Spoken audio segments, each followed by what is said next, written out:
தமிழகத்தில் சட்டமன்ற தேர்தலுக்கு இன்னும் சரியாக 10 மாதங்கள் மட்டுமே உள்ளது. எனவே தேர்தலை எதிர்கொள்ள ஆளும் கட்சியான திமுக ஏற்கனவே பணியை தொடங்கிவிட்டது.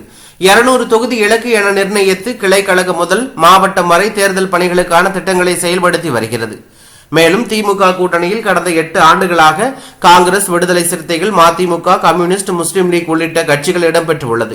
இந்த கூட்டணியும் 2019 ஆண்டு நாடாளுமன்ற தேர்தல், உள்ளாட்சி தேர்தல், 2021 ஆண்டு சட்டமன்ற தேர்தல், 2024 ஆண்டு நாடாளுமன்ற தேர்தல்களில் தொடர் வெற்றியை பதிவு செய்துள்ளது.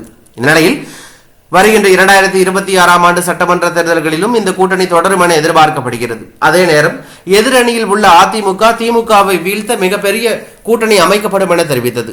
இதற்கு ஏற்றாற் போல நடிகர் விஜய் தொடங்கிய தமிழக வெற்றி கழகத்தை தங்கள் அணிக்கு இலக்கு திட்டமிட்டது. ஆனால் அதிமுகவுடன் கூட்டணி இல்லை என அறிவித்துவிட்டது.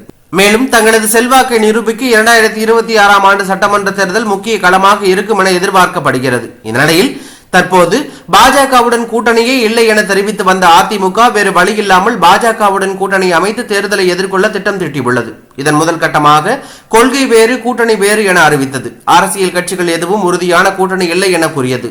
அடுத்ததாக டெல்லிக்கு சென்ற எடப்பாடி பழனிசாமி பாஜக மூத்த தலைவர் அமித்ஷாவை சந்தித்து பேசினார். இந்த பேச்சுவார்த்தையில் 2026 ஆண்டு கூட்டணி அமைப்பது என உறுதி செய்யப்பட்டதாக தகவல் வெளியாகி இருக்கிறது.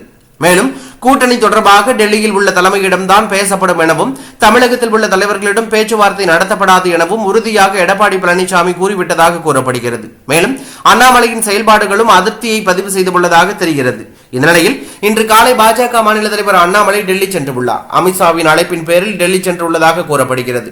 இந்த சந்திப்பின் போது அதிமுக தொடர்பாக எந்தவித சர்ச்சையான கருத்துக்களையும் கூற வேண்டாம் என கட்டுப்பாடுகள் விதிக்கப்படும் என தகவல் வெளியாகியுள்ளது. மேலும் அதிமுக தலைவர்களை விமர்சிக்க வேண்டாம் என அறிவுறுத்தப்படுவார் என தகவல் வெளியாகியுள்ளது. மேலும் பாஜக கூட்டணியில் அதிமுக இணையும் பட்சத்தில் தமிழகத்தில் பாஜக மாநில தலைவராக வேறொருவரை நியமித்துவிட்டு அண்ணாமலைக்கு மத்திய அமைச்சர் பதவி வழங்குவது குறித்தும் ஆலோசிக்கப்பட வாய்ப்பு இருப்பதாக தகவல் வெளியாகி பெரும் பரபரப்பையும் அதிர்ச்சியும் ஏற்படுத்தியுள்ளது.